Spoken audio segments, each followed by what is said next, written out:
Prutas? Bili na kayo ng prutas. Fresh na fresh pa. Kasing fresh ng tindera. Sigaw ni Rona habang hinihikayat ang mga customer na bumili sa kanya. Mangga kayo dyan. Kung ayaw niyo sa mangga, may apple, orange, watermelon at papaya kami dito. Papaya para ang buhay mo'y sumaya.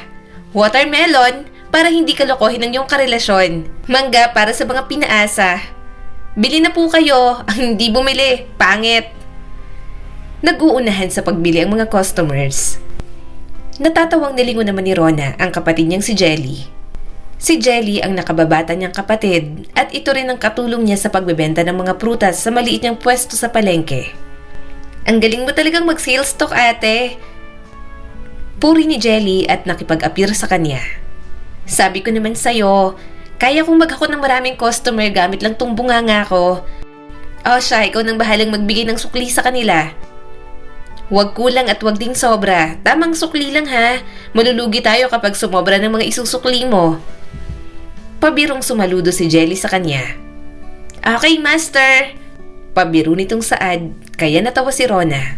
24 na taong gulang na si Rona. 5 taon na siyang tendera ng mga prutas sa palengke.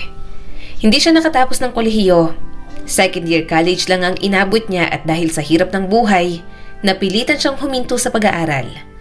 Ginamit niya lahat ng naipon niyang pera para makapagsimula ng negosyo at kahit papaano, maayos naman ang takbo ng business niya. Marami siyang customers at napapaaral na rin ang kapatid niya. Pagkatapos magbenta ng mga prutas ay umuwi na sila. Jelly, pakilagay muna nitong bago sa kwarto. Utos niya sa kapatid, saka dumiretso sa kusina. Naabutan niyang kanyang ina na nagluluto ng hapunan. Ang bango naman niya, Nay. Ano pong niluluto mo? Nagluto ako ng paborito mong kare-kare at adobo naman na paborito ni Jelly. The best ka talaga, Nay. Alam mo ba, kaninang umaga ko pa gustong kumain ng kare-kare. Mabuti na lang talaga't nagluto ka ng ganyan, Nay. Natawang nanay niyang si Mildred. Ihanda mo ng mga plato para maihain ko na to. Sige po, Nay. Masaya nilang pinagsaluhan ng hapunan. Pagkatapos kumain, nagboluntaryong maghugas ng pinggan si Jelly. Walang ibang magawa si Rona, kaya pinanood niya na lang ang paghuhugas nito. Ate, magpahinga ka na sa kwarto mo, sabi ni Jelly sa kanya. Hindi pa ako inaantok. Tugon naman ni Rona at hindi napigilang mapahikab. Hindi raw, pero kanina ka pa humihikab dyan. Pangaasar ni Jelly at humagikik pa ito. Jelly, kumusta ng grades mo? Ginagalingan mo naman ba sa eskwela? Oo naman, ate. Ginagalingan ko po palagi at saka matataas pa ang grades ko. Nakita niyo po ni nanay nung nag-meeting ang mga parents sa school. Mabuti naman at nag-aaral ka ng mabuti. Pag-igihan mo lang ha. Balang araw, makakapagtapos ka rin ng pag-aaral. Salamat nga po pala, Ate Rona. Napakabait mong anak at ate sa amin ni nanay. Hindi mo kami pinababayaan. Siyempre naman, pamilya ko kayo at handa kong gawin ang lahat para lang mabigyan kayo ng maayos na buhay ni nanay. Ate, wala ka pa bang balak mag-asawa? Jelly, masyado pang maaga para dyan. Boyfriend ate, wala ka pa bang plano na magkaroon? Usisa pa ni Jelly. Siyempre, gusto ko rin naman magkaroon ng love life kaso hindi muna sa ngayon. Hindi pa tong tamang oras. Saka na siguro kapag napagtapos na kita sa pag-aaral. 5 taon na lang naman ang gugugulin mo sa eskwela. Makakapaghintay pang love life na yan. Ikaw ba, Jelly? May boyfriend ka na bang bata ka? Nako, magsabi ka ng totoo. Kaagad namang umiling si Jelly. Crush lang po, Ate Rona. Isa pa, wala naman pong nanliligaw sa akin. Kahit na may manligaw, wag mo munang sasagutin ha. Saka na kapag kaya ka na niyang buhayin. Payo naman ni Rona. Napanguso naman ito. Bakit bubuhayin, ate? Hindi pa naman ako patay ah. Malakas na tumawa si Rona at pinitik ang noo ni Jelly. Kinabukasan, nasa palengke na naman ulit sila. Wala pa ring pasok sa school si Jelly kaya katulong niya ito sa pagbebenta. Sa kalagitnaan ng pagbebenta nila, 2 lalaki ang nakaagaw ng atensyon ni Rona. Nakita niyang 2 lalaki na nag-aagawan ng bag. Gwapo yung isang lalaki, habang mukha namang snatcher yung isa pa. Nahagip ng mga mata ni Rona ang mukha ng isang lalaki at napagtanto niya na yon ang snatcher na matagal nang hinahanap ng mga pulis. Anong nangyayari doon, ate? Kuryosong tanong ni Jelly. Malalim na napubuntong hininga si Rona. Jelly, dito ka lang muna ha. Wait lang ate, anong gagawin mo? Saan ka pupunta? Huwag ka na makisali sa kanila ate. Baka mapano ka pa. Awat ni Jelly pero hindi nag-abala pa si Rona na pakinggan ito. Tumakbo papalayo ang snatcher, dala ang bag ng lalaking na biktima nito. Kaagad na dumampot ng mga prutas si Rona at binato ang snatcher. Tinamaan ito sa ulo, kaya bumagsak ito sa semento. Ngunit mabilis itong nakabangon, pero mabuti na lang naharangan ito ni Rona. Saan ka pupunta? May bala ka pa talagang tumakas pagkatapos mong gumawa ng krimen? Galit na sabi ni Rona at sinipa ang binti ng lalaki. Nawalan ito ng balanse at muli itong bumagsak sa semento. Aray ko miss, bakit ka ba nangangialam? Singhal ng snatcher. Wala kang pake, akin na yung bag. Pairap na sambit ni Rona at hinablot ang bag dito. Muli niyang sinipa ang snatcher. Sana naman magtino ka na kuyang snatcher. Hindi ka ba nahihiya? Galing sa nakaw ang ipapakain mo sa pamilya mo? May mga anak ko pamangkin ka ba? Gusto mo bang matulad sila sa'yo? Nako talaga. Kaya gumugulo ang mundo dahil sa mga taong kagaya mo na nanlalamang ng kapwa. Nangaagaw ng bagay na hindi naman ikaw ang nagmamay-ari. Sermon ni Rona habang tinatalian ng panyo ang dalawang kamay ng snatcher. Kaagad namang dumating ang mga tanod at dinampot ito. Naghiyawan at nagpalakpakan ang mga tao sa kabayanihang ipinakita ni Rona. Ngumiti naman si Rona at kumaway na parang isang beauty queen. Kalma guys, ako lang to.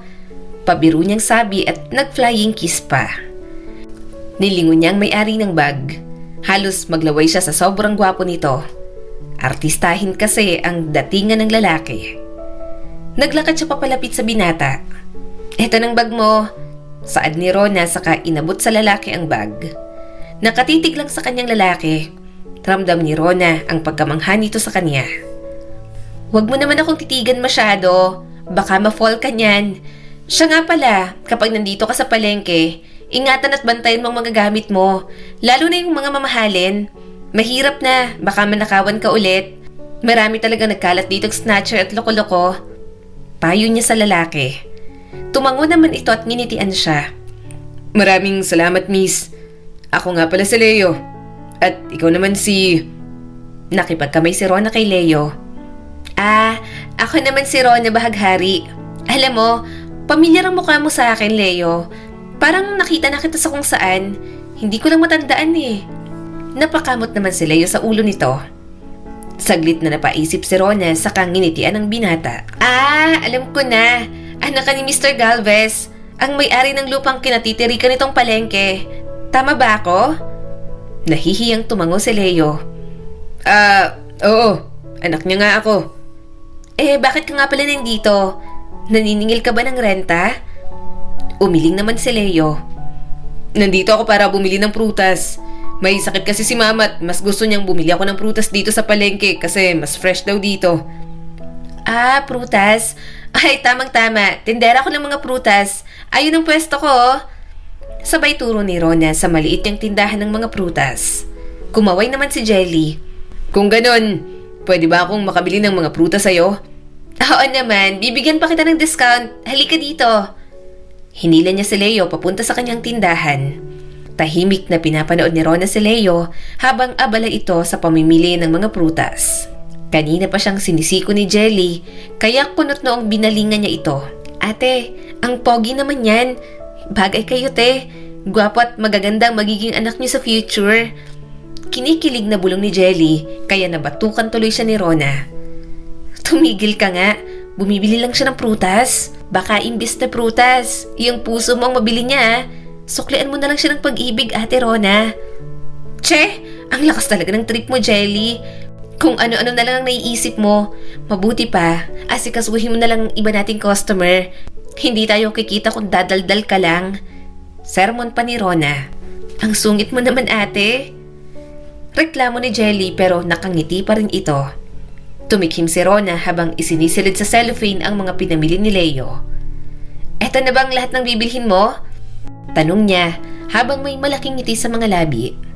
Tumango naman si Leo at nag-abot ng 1,000. Ang laki naman ng pera mo. Sandali, maghahanap muna ako ng panukli. Hindi na kailangan, Rona. Keep the change na lang. Sure ka ba? Ang laki pa ng sukli mo eh. Sure ako. Iyan rin ang paraan ko para makapagpasalamat sa pagtulong mo sa akin ngayong araw. Hindi naman ako humihingi ng kapalit sa pagtulong ko sa'yo. Pero salamat dito ah. Malaking tulong to para sa pamilya namin. Salamat din sa pagbili ng mga prutas. I have to go now. Baka naiinip na si Mama kahihintay sa prutas na pinapabili niya. Paalam ni Leo at naglakad na paalis. Hindi naman maalis ang ngiti ni Rona habang sinusundan ng tingin ng binata. Muli naman siyang siniko ng kapatid niya. Baka matunaw si Kuya Pogi sa kakatitig mo ate. Pang-asar nito, kaya muli niya itong binatukan. Magtrabaho ka na nga lang dyan, Jelly. Saway niya sa kapatid. Ngunit hindi pa rin tumigil si Jelly sa pang-aasar sa kanya. Magmula nung araw na yon, hindi na nawala sa isip ni Rona si Leo.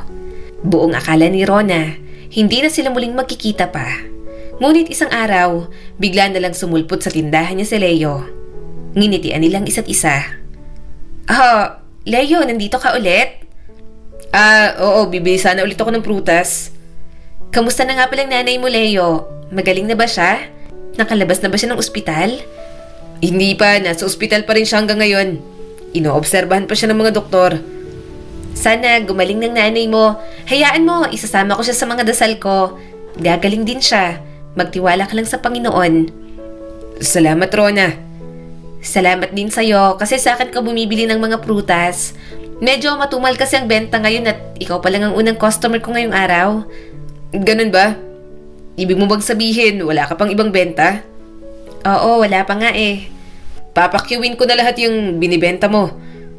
Halos malaglag ang panga ni Rona sa gulat. Gulantang siyang napatitig kay Leo. Hindi siya makapaniwala sa sinabi nito. Papakyawin mo? Totoo ba yan? Oo, gusto kong makatulong sa'yo kahit papaano.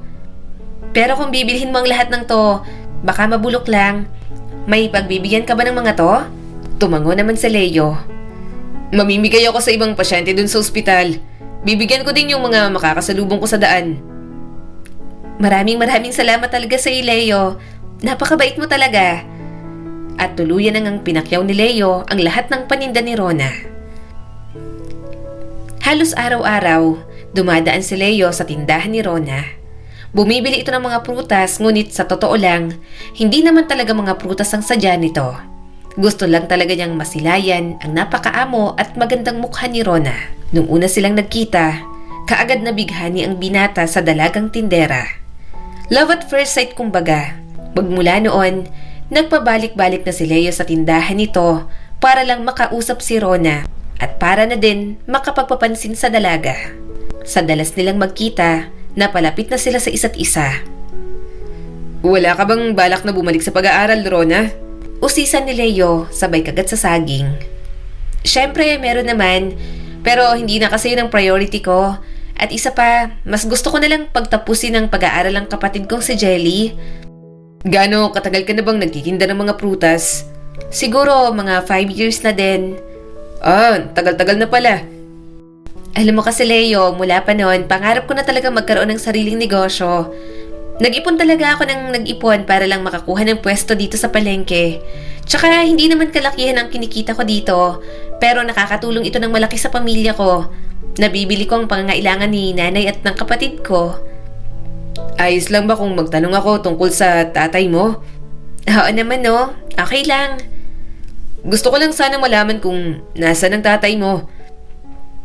Nakakulong kasi siya. Nakakulong? Oo, ipinakulong namin. Ha? Bakit naman? Nagtatakang tanong nito. Sinasaktan niya kasi kami, lalong-lalo na si nanay. Madalas din siyang nalalasing at sa tuwing nalalasing siya, mas malala pang nagagawa niya sa amin. Nung bata pa ako, walang araw na hindi ko nakikitang may pasa si nanay. Palagi siyang may black eye. Tapos kahit yung mga binti niya puno ng pasa. Tapos madalas, napapagalitan ako ni tatay kasi konting pagkakamali lang. Nagagalit na agad siya. Naalala ko pa noon, ikinulong niya kaming dalawa ni Jelly sa cabinet kasi ayaw naming tumigil sa pag-iyak. Mabuti na lang talaga, tauhan din si nanay. Nagsampa siya ng kaso laban kay tatay dahil sa pananakit niya sa amin. Lumipat din kami ng bahay para kung sakaling makalabas man ng kulungan si tatay, hindi niya na kami makikita pa. Tahimik na nakinig si Leo sa kwento ni Rona. Ama siya at dapat siyang pumoprotekta sa amin. Siya dapat ang haligi ng tahanan. Pero paano pa mangyayari yon kung sa kanya nga mismo hindi kami ligtas? Pasensya na kung nagtanong pa ako. Hindi mo kailangang humingi ng sorry. Okay na rin naman kami ngayon. Masaya na kami. Marahang hinawakan ni Leo ang kamay ni Rona. Napakatapang mo, Rona. Dahil nalampasan mo ang pagsubok na yon. Kayo ng nanay at kapatid mo. Pinamulahan ng pisngi si Rona habang nakatitig sa kamay ni Leo na nakahawak sa kamay niya. Para na siyang mabibingi sa lakas ng kabog nito. In love na yata ako sa kanya. Bulong ni Rona sa kanyang isipan. Isang araw, bumisita ulit si Leo sa tindahan ni Rona. May pasok sa eskwelahan si Jelly, kaya mag-isa lang nagtitinda si Rona. Maraming customer ang nakapila, kaya naisip ni Leo na tumulong na sa pagbebenta. Tulungan na kita dito, Rona. Nakakahiya pero sige, salamat.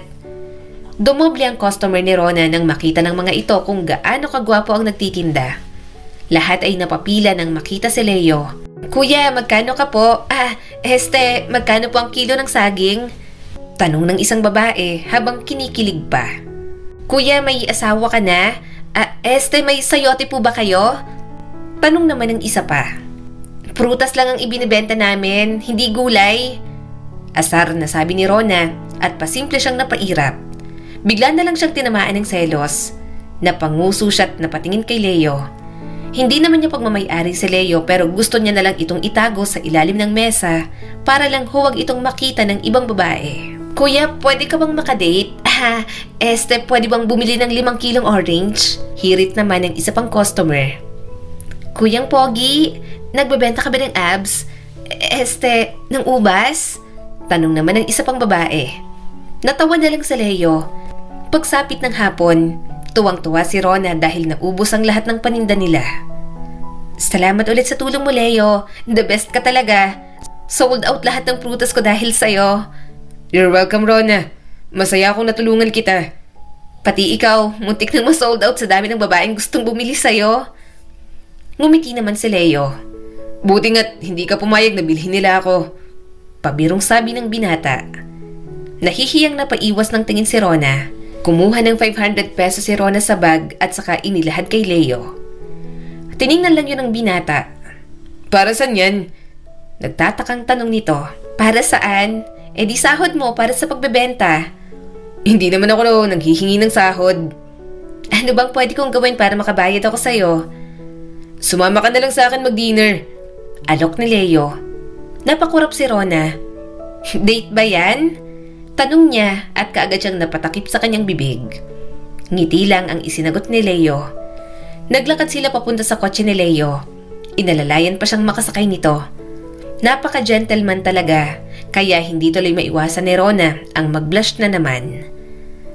Saan nga pala tayo kakain?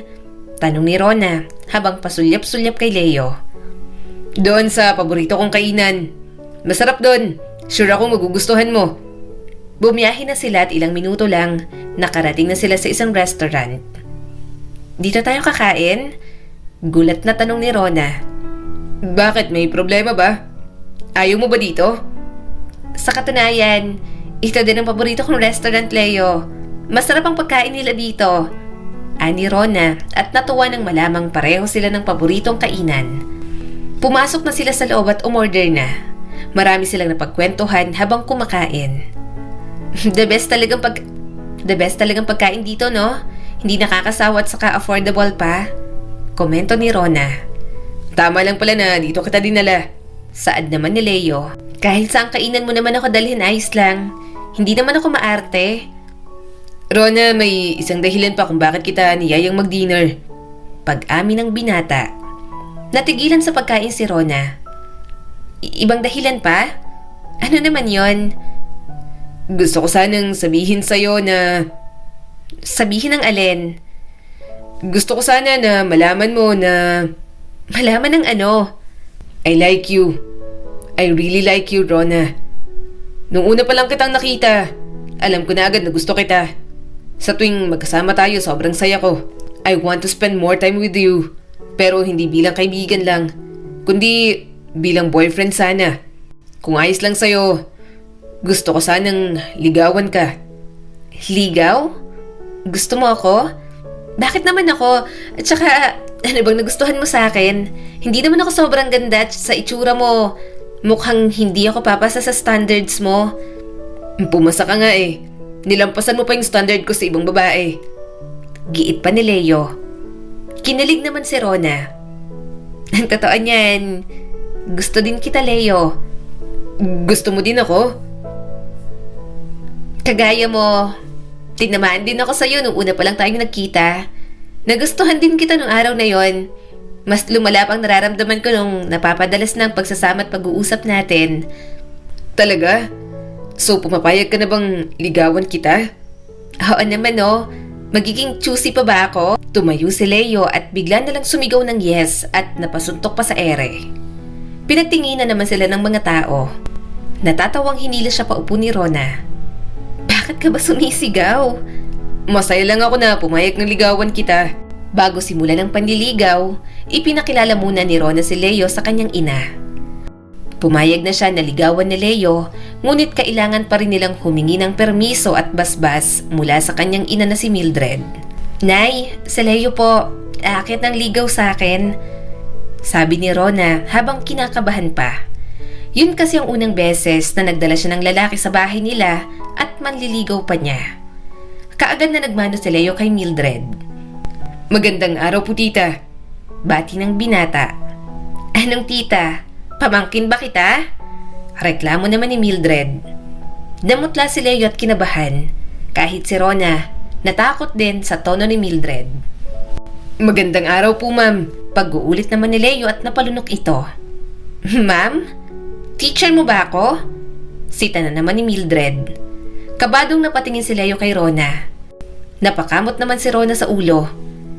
Ilang segundo lang, bigla na lang dumagundong sa buong bahay ang malakas na pagtawa ni Mildred.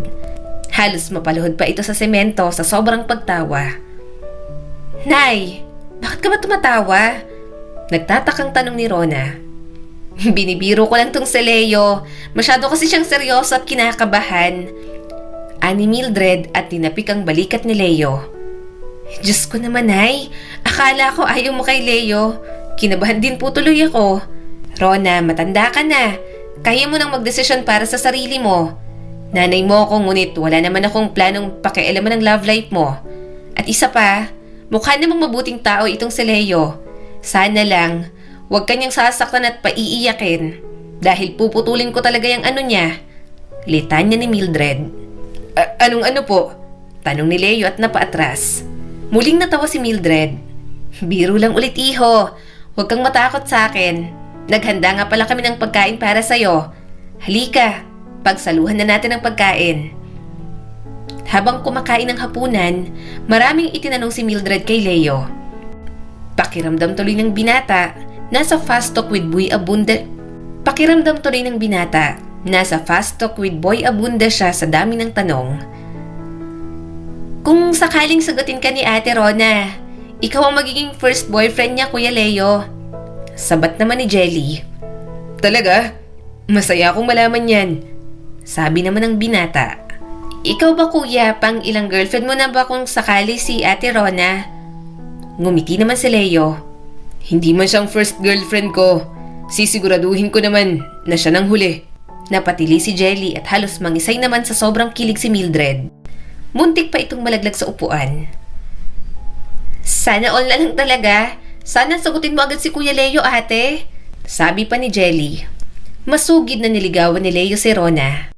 Nakilala na rin ni Rona ang mga magulang ni Leo.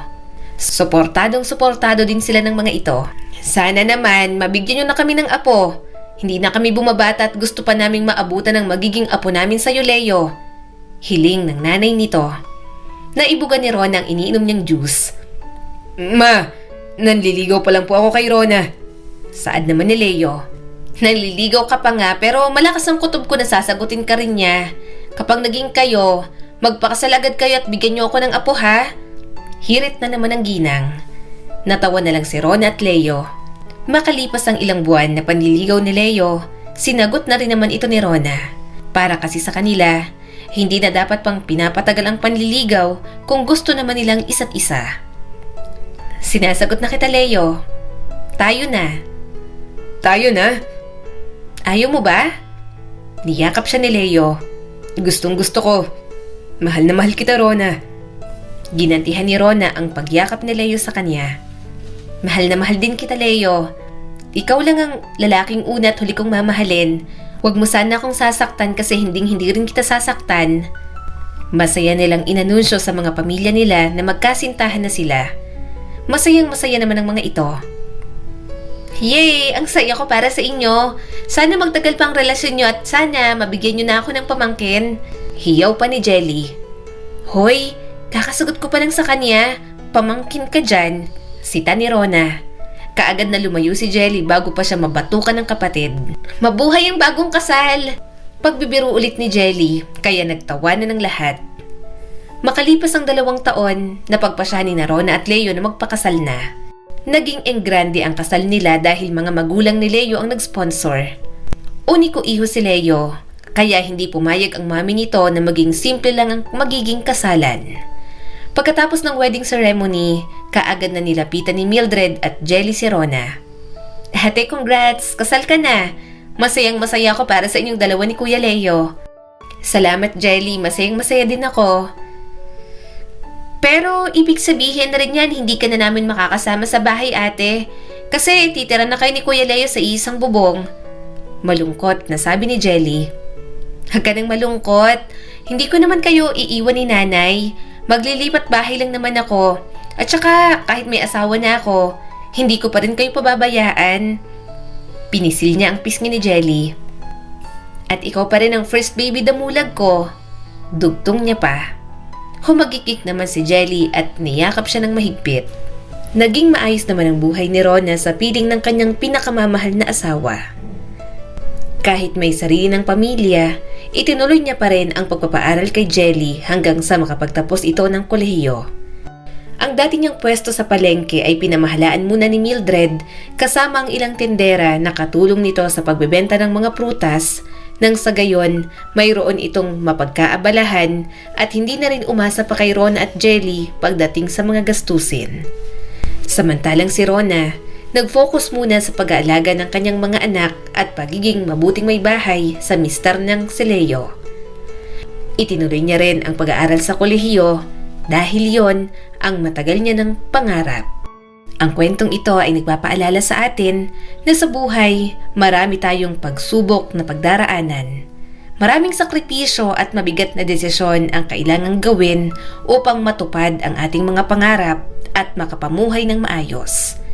Minsan, sa halip na magulang ang maging sandalan, sila pa itong nagiging dahilan para maging kalbaryo ang buhay natin. Si Rona ang tumayong padre di pamilya sa kanyang nanay at kapatid.